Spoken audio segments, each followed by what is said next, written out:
girlfriend that do anything.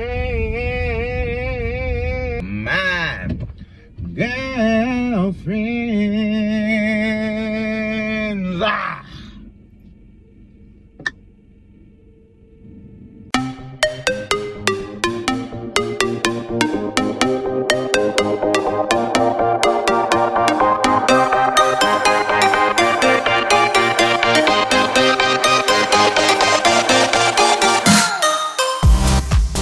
What's going on, everybody? Welcome to Porn with Jordan. This is the channel where I pour tea on a variety of subjects and shows and then sweeten it with my opinions, all while running the YouTube streets. I'm your host, JordenRanae, and I want to thank you for taking the time, taking the ride, and having a drink with me.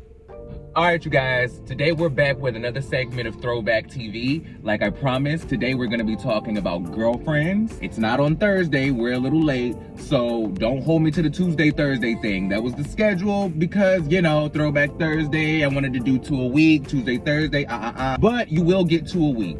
Who knows if they'll be on Tuesdays and Thursdays, but you will get 2 videos a week, I promise. Girlfriends is a collective of professional-ish women, right? And they're navigating through the streets of LA and they're figuring out how to, you know, just navigate through life with men, career, friendship, all of those type of things. Today we're going to talk about the first episode, which is interestingly called Toe Sucking.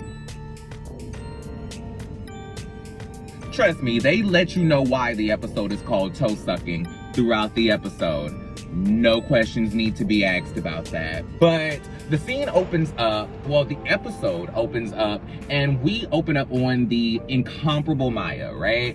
This is the all-time, no denying comedic relief of the show. We come in on Maya, and she's on the phone, and it is interesting to me that she is in Los Angeles wearing a full long sleeve leopard print dress. I mean, she looks beautiful. It just seems like it's a little hot. And the fact that this is her professional wear is sickening to me.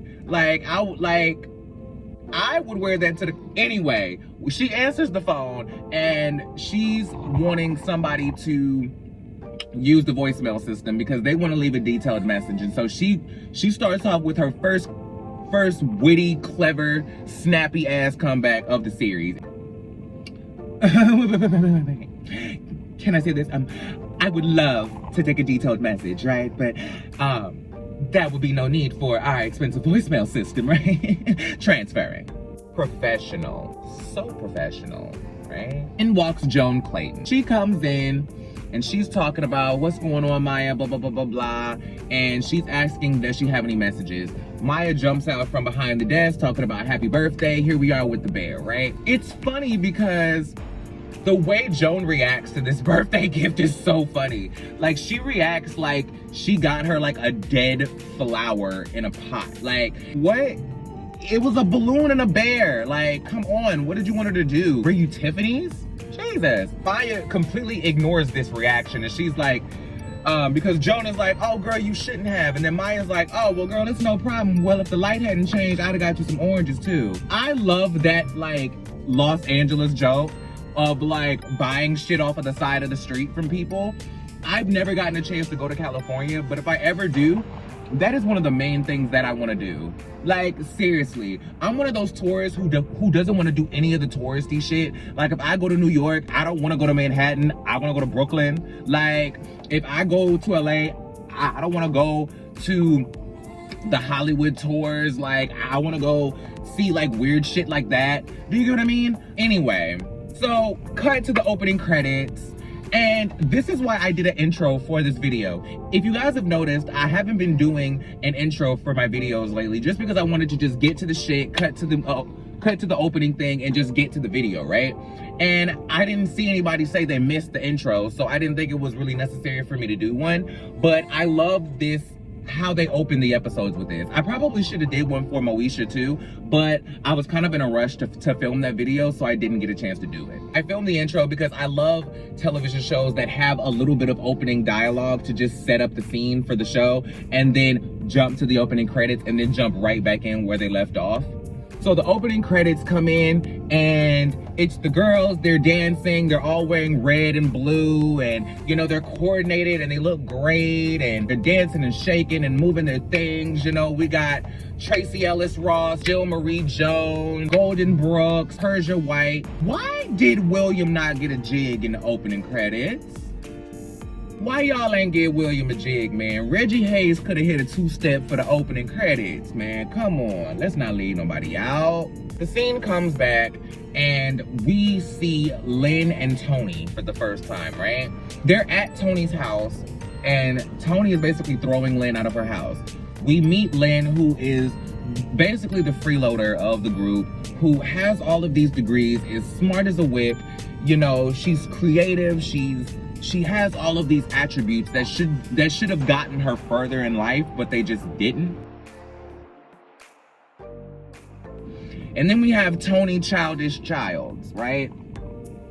Who is the country girl from Fresno who worked her ass all the way up to frickin' wherever she is. And she's living her life as a real estate agent, right? And she is all about the money. She's about the coin. She wants the dinero. She don't want a man with less than 6 figures, stock options, a 6-speed car, and you know, those other things. So we see her throwing people out and they're talking about Joan's birthday party tonight or whatever. And it gets mentioned that Tony is dating Joan's ex, Charles, right? Who I believe is played by Jason Alexander, if I'm not mistaken. Not gonna try to like name every guest actor, but if I know who they are, then I'm gonna try to name them. I believe this is Jason Alexander in this episode. He is her toe-sucking boyfriend who Joan dated a year ago, right? And mind you, they are having this conversation, and I love the like Y2K of this whole thing, where they're talking about like articles they read in Essence magazine, whereas like if this were say Friends or like Sex and the City, they'd have been talking about the same type of articles being written in like Cosmopolitan. I love the urbanization but still normalizing of like all of those things. Like it's just the effortless culture for me, the effortless move of Black culture for me. They're talking about how you don't date your girlfriend's ex, right? And Tony is basically trying to justify this bullshit by saying that the article said that only if he broke up with her and she dumped him, so she's not gonna care. And she should know her girlfriend better than that, because Joan has been your best friend since like the 2nd grade. Like you should know better than this by now, because a part of me feels like this ain't the first time she's done some shit like this to Joan. Call it a hunch, call it a suspicion. Next thing you know, we cut to the office and we see Joan, and she gets on the phone. They eventually call her and she's like, hey, you know, what's going on? Hey, I'm bringing Charles to your party tonight. And she was like, what? And this is the first time we get to see like the inner dialogue shot of Joan basically basically talking directly to the audience. You don't really get to see this again until the Bernie Mac show, actually. There was a show that did this, I just don't remember it, or I just didn't watch it. But I remember seeing this again on the Bernie Mac show, where like they would have the star of the show talking directly to the camera. I wanna know why they didn't do this in later seasons. If my memory serves me correctly, we didn't see the inner dialogue again after the first season. Oh, Lizzie McGuire, she had the cartoon. That was her inner dialogue. That counts. I wish we would have gotten a chance to see the inner dialogue from Joan again. I think maybe that they took the skew away from it being, from the whole show being through Joan's perspective and through Joan's eyes and it being Joan's show, and they took it into it being about all 4 girls and rounding out each girl's storyline, right? Which, I want to talk about Joan for a second, who is played by Tracy Ellis Ross, the legend, the icon. She is probably the... You know how you see people play certain roles and then you see maybe like somebody like take up the role for a different thing, or like if like somebody comes for the reboot or the recast or something and you see somebody else playing the role and it just doesn't look the same? You just can't imagine anybody else playing this role. This is how I feel about Joan Carol Clayton. This is actually how I feel about every single character on this show, including Reggie Hayes playing William, right? I want to know how you guys feel about Lonnie Love saying in her book that she auditioned for Girlfriends and she feels like she didn't get it because she was of a bigger size, basically, right? Here's the thing. I just don't see Lonnie Love giving the performance of Joan that we needed. Do you get what I mean? Do I think she could have done the role? Yes. But do I think we would have gotten what we got with Tracee Ellis Ross? Absolutely not. Naturally, she would have had a different take on the role. I don't know that I would have enjoyed Lonnie Love in this role, right? I'm still waiting on Lonnie Love to get her own show because she's been working and positioning and hustling for her own show for years, and I really think she deserves it. I think she had a development deal with some network at some point. I can't remember. If you know, drop down in the comments and let me know, because she was supposed to be working on her own show. I hope it's a sitcom. I hope that Lonnie Love does get her own sitcom, because do I think that she'd be great in the sitcom format? Absolutely. I just don't think that she would have been a good Joan Clayton. And that's literally no shade. I didn't realize this until I was looking up pictures to put in the episode. Well, I guess I'm breaking the fourth wall. Hi, I'm filming this from the editing bay because I shot the whole video, and then now I had a couple points that I wanted to bring up. So now I'm in a completely different location, if you cannot tell. And I just wanted to jump in and say something really quick. Did anybody know that the original 4 girls that were cast to play the show were not the original cast? The girls that we saw on the show, all of them were not the original girls that were cast. Tracee Ellis Ross, who plays Joan, and Golden Brooks, who plays Maya, they were in the original cast. And then as I was looking for cast photos to put in and to introduce each character, I found this original photo of the cast of Girlfriends from Capitol Pictures, right? And basically, they were saying that a whole nother woman named Leslie Silva was cast to play Tony, and then there was a white woman whose name I can't remember at this very moment. She was cast to play Lynn. And it was only later that Persia White comes in. And now it makes me want to know what Jo Marie Jones's original casting story is, because that was her first role. I believe that was the first thing she booked in Hollywood, was Girlfriends, if I'm not mistaken. So that makes me wonder, like, what happened to Leslie Silva? Why did they replace her? And why did they all of a sudden cast Jo Marie Jones? I'm not upset about it, but I do want to know, just because I'm a nosy heifer. You know what's also super random about this first episode of Girlfriends is that either there was somebody who was editing the laugh track and cutting laughs out at the wrong time, or this episode didn't get the amount of laughs that I guess I expected them to get. It just seemed like there were jokes that I expected to get laughs that didn't get laughs, and then there were points where it seemed like the audience didn't really know where to laugh at, because this is back in the time where we were shooting in front of live audience. I don't know if TV shows are necessarily still filming in front of live audiences, because I don't really ever see that. It seems like hearing the laughter from an audience during a sitcom is not cool anymore. So now they just don't film in front of them.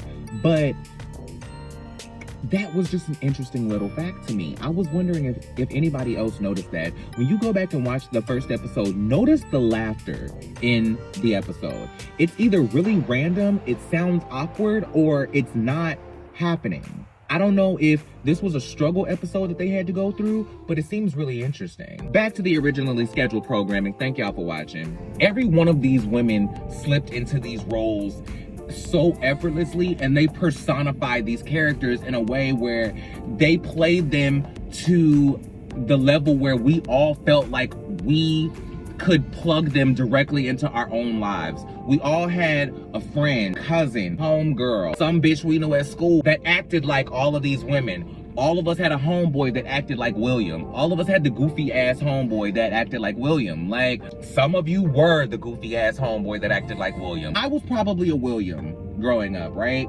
And then eventually, as I came to realize myself as a woman, I eventually became a Maya, right? She's someone who's just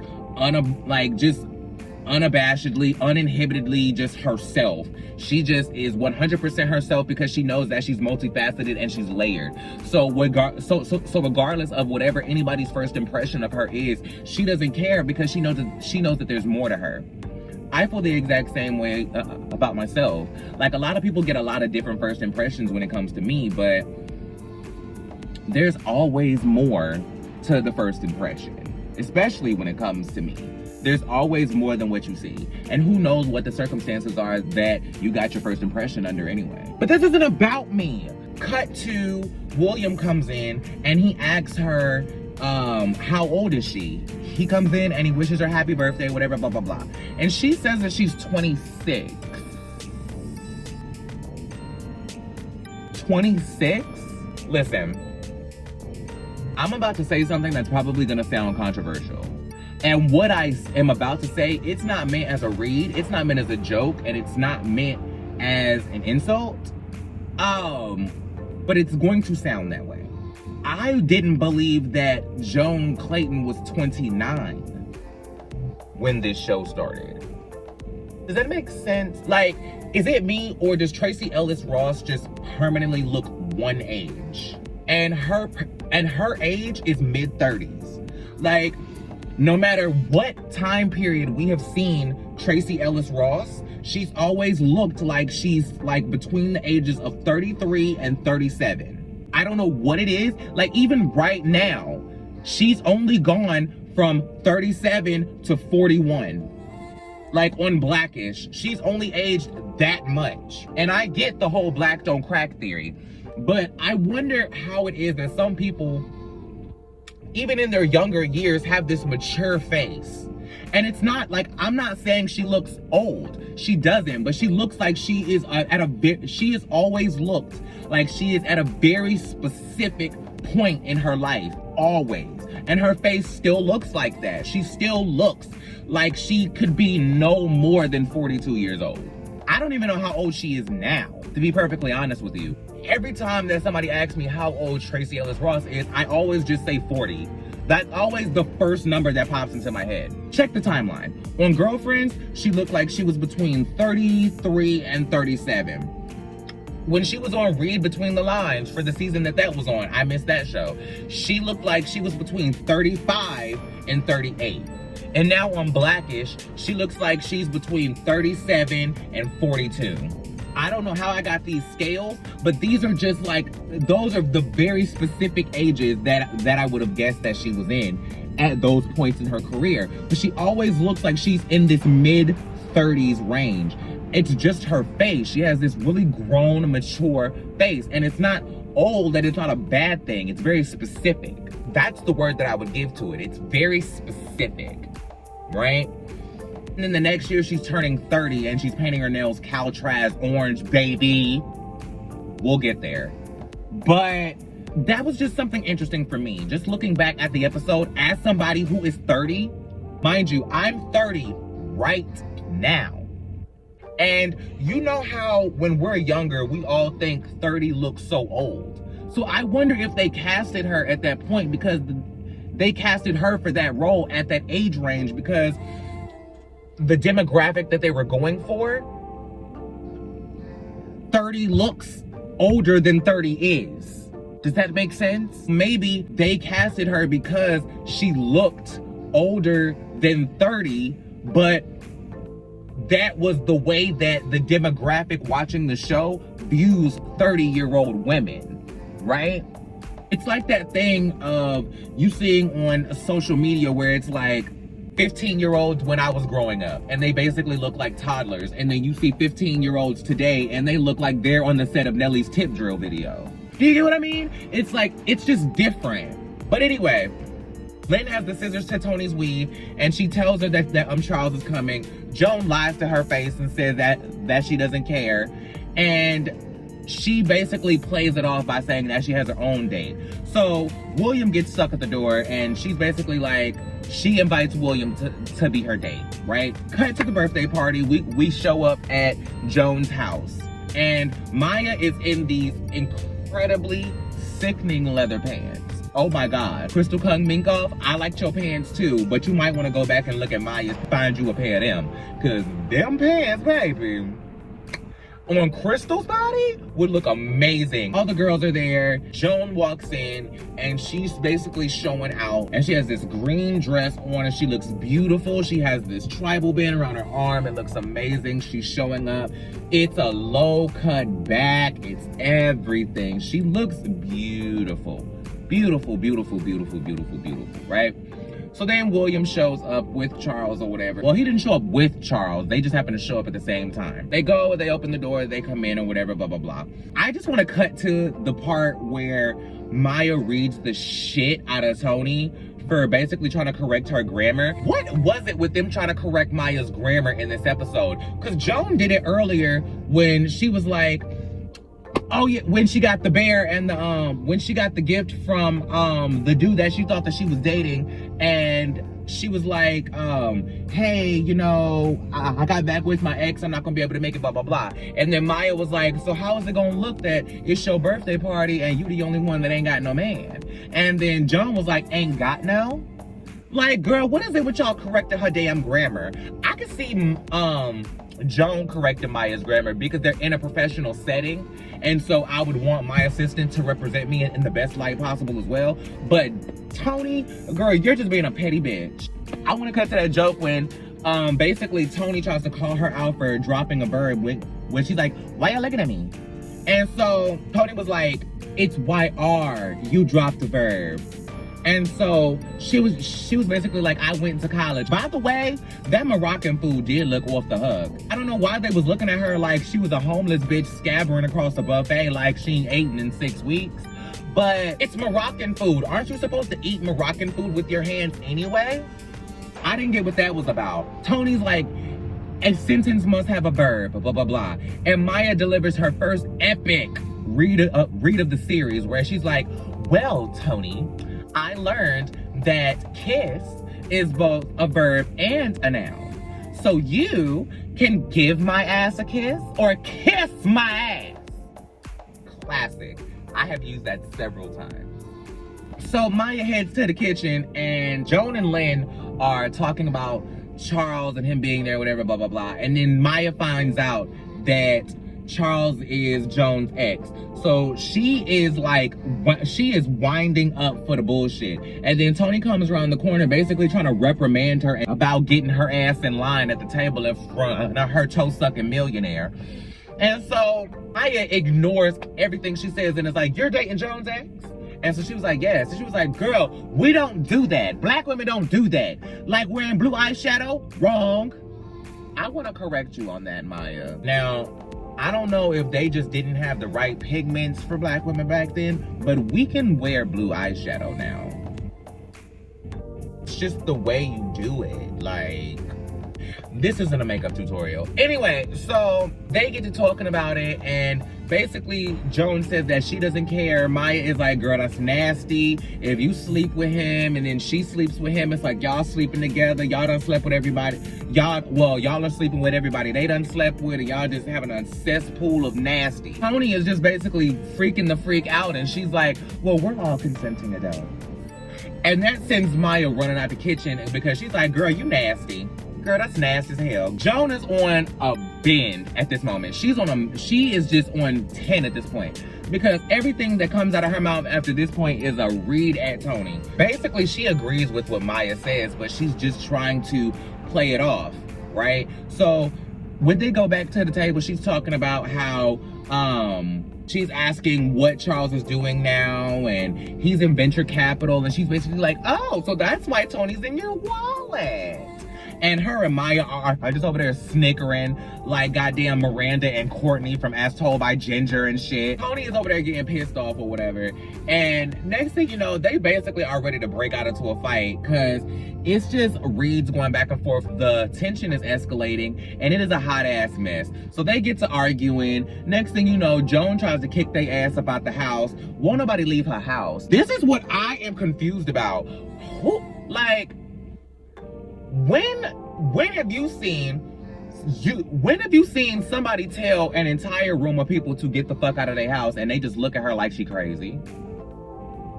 When do you see that happen? Like, oh my word. Like, I was like, that is so disrespectful that everybody is just sitting there staring at her. Like, mind you, they not gonna let her cuss on network television. Be like, y'all get the fuck out my shit. But she said it with vigor and with authority. Get out of my house. And y'all just standing there looking at her. So instead of going the hell off and flipping tables and throwing statues and stuff like I would have done, she says, fine, I'll leave. She stands up. I didn't know her dress was held together by Velcro, because all you hear is a Velcro rip. Her dress kind of drop a little bit and then she catches it. I don't think she really flashed nobody, for real. But the way that the action happened, it's supposed to ensue that, or imply that she flashed them her little bitties, right?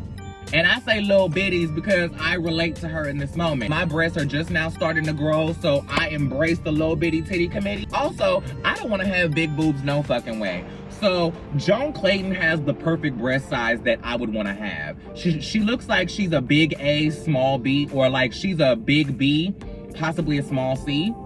And I always said, like, my ultimate boob size is a large B to a small C. That's my perfect boob size for my body. Anyway, we're not talking about my tits. She runs off in the beautiful green dress, and William makes a quip about, it's funny because usually the stripper jumps out of the cake. Do people still do that? Do strippers still jump out of cakes? Like, is that still a gag that people do, or is that corny now? I'm just curious. Cut to, we're back at Tony's apartment, or her condo, or her penthouse, or whatever it is she living in. Excuse me. We're back at Tony's, and Charles just finished giving Tony a pedicure, right? And I guess this pedicure done got him all hot and bothered, because now he ready to do a mean post sucking. Do you hear me? He's ready to go to town, okay? Tony is now riddled with guilt all after the fact, just too late. So she kicks him out, and he basically tries to pull like a reverse psychology on her and is like, well, if I walk out of that door, I'm not coming back. And Tony ain't with the shit. She's like, that was the point, bye. Funny enough, Charles just I guess he leaves Tony's house and goes straight to Joan's, right? Because next thing you know, we cut straight back to Joan's house, and Lynn is informing Tony, or Lynn is informing Joan that Tony asked her to keep her there. She's on the way to apologize, blah, blah, blah, blah, blah. I wonder how far Tony lives from Joan, because it seems like Tony didn't get there too much longer after Charles. He did just have to throw on a dress real quick and wrap her hair up. Well, wrap her hairline up anyway. But this was weave season. This wasn't wig season. Like, they were doing weaves and sew-ins back then. They weren't really doing lace fronts. So I'm sure she just wrapped her head up and went on by her business. Charles shows up at the door, and everybody's like, well, what the hell going on? Why is Charles here? Joan is like, well, maybe he killed Tony and he's looking for a place to hide out. Girl, morbid. Charles comes in the door, and he's basically trying to apologize. And he's really just trying to get some payback pussy. That's really what it is. He's really just trying to get some payback pussy. He's trying to just listen, that pedicure got him riled up and he is turned on. So somebody gonna get their toes sucked tonight, okay? That is what Charles is thinking. So he shows up at Joan's house, basically trying to like apologize and, you know, do all the things. Joan is falling into it. Next thing you know, he done turned her ass and flipped her on this damn kitchen island, and he going to town, right? Next thing you know, we get the inner monologue, basically her having the realization that she's doing the same thing to Tony that Tony did to her, dipping in her leftovers. Except technically she didn't know that Tony broke up with her, so technically she's doing something worse to Tony than what Tony did to her. Because think about it, Tony didn't start dating Charles until a year after Joan broke up with him. According to Joan in this moment, you're still with Tony, so you just fucking her man. Like, that's certified hoe shit. What Tony did was questionable. It was, you know, frowned upon. It wasn't necessarily in the girlfriend's guide, but what you're doing is worse. You're sleeping with her man. She was sleeping with your ex. That's a difference. But whatever. Tony shows up. She is in distress. She has this ugly ass dress on that does not fit her body at all. And she shows up in distress. I guess she put that on to show how sorry she was. She didn't want to look as good as she could. So she shows up and she's apologizing, blah, blah, blah, blah, blah. Joan can't take it. Charles pops up and she's basically like, damn, payback's a bitch. And so they basically talk it out, they figure it out, and they explain what happened. And Charles offers to buy everyone dinner, and they agreed to go to the Chinese place on Fairfax and Franklin or something like that. And so he takes off. They say they're gonna freshen up and they're gonna meet him, right? So as soon as he walks out the door, mind you, I don't hear the door close. I don't remember the door closing behind him before they say this. Right after he leaves, Joan is basically like, so Italian? We're doing Italian. And so they're laughing or whatever, blah, blah, blah. Cut scene, they end up at 847, which is Davis's restaurant. Maya shows up to meet them. They're basically like, you know, Tony wanted to apologize and she wanted to buy your dinner, blah, blah, blah, blah, blah. And so Maya's like, I'm not jocking it. I need a real apology. Some surf and turf ain't gonna cut it. And so she was like, I need to hear the words, I'm sorry. And so basically, Tony does this thing where she says like she's surprised, like, I'm sorry. And so Maya's like, all right, fine, girl, you got me. And so she sits down and she's like, what's the most expensive thing on the menu, right? Joan announces that she makes junior partner and they're all like, yeah, congratulations. And she's like, okay, cool. And then the inner dialogue is like, you know what? As happy as this moment is for me, I'm thinking about Charles and you know what I mean? I don't know what to do. Like, I feel bad. And so the inner dialogue cuts out and she says, does anybody know where I can get a late night pedicure? And the girls is like, you nasty in the episode. Man, what a good first episode of Girlfriends. This is a perfect way to start the series. This is a great way to introduce the dynamic of these friendships. We see exactly where everybody is in the friendships. We see that Maya's the new girl, Lena's the freeloader, Joan is the responsible one, Tony is the bougie one. Like, it was established without ever having to say anything, right? And I appreciate that even though they have these complex and flawed dynamics, they are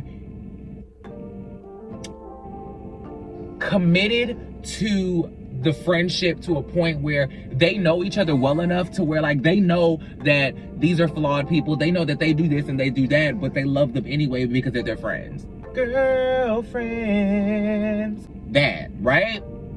It was an amazing episode, and it was, once again, the start to another great series. This is why I chose it for Throwback TV, because it's just, this show is gonna be easy to talk about. Just like Moesha, this is one of the shows that I grew up watching. It's one of the shows that, if you wanna talk about all the shows that I watched growing up, Moesha and Girlfriends are always gonna be the first two that I mention. For this reason, I'm sure that you guys enjoyed it. I hope you guys enjoyed my recap. I hope that all the tea that I poured on all things Girlfriends was entertaining for you guys, and I hope that my opinion sweetened the hell out of it for you. So make sure that you guys like, share, subscribe, comment, hit the notification bell, do all the things that your favorite YouTubers would tell you to do on all of their channels. Make sure you follow my friends. Make sure you follow Up and Adam, Down with Jason, Kempire, excuse me, Judgy Justice, Janelle Sunshine, Bad and Bougie KM. Make sure you follow Kristen is a Math Nerd. Subscribe to all of their channels. Make sure you catch all of us on Hot Messy Topics, on Down with Jason's channel. Catch us on Kempire. Y'all can catch all of us all over these YouTube streets. So make sure you guys tune in to Hot Messy Topics Monday through Friday, if we have enough topics, on Up and Adam Live at 6 p.m. Eastern Standard Time every weekday, Monday through Friday. I appreciate every single one of you guys. I'll be back in the next Throwback TV with episode 2 of Moesha and then episode 2 of Girlfriends. So make sure you guys tune in. Make sure you catch both Moesha and Girlfriends on Netflix. They're both streaming there now. stay tuned, because I'm gonna be doing all of the Black shows that they brought to Netflix, basically. So if you want to catch up or get ready, or, you know, jump ahead in the homework, I'll drop the link in the description box to make sure that you guys know where to go. So on that note, I will holler at y'all, and I'll see y'all in the next one. Peace. Woo. I need a hash brown.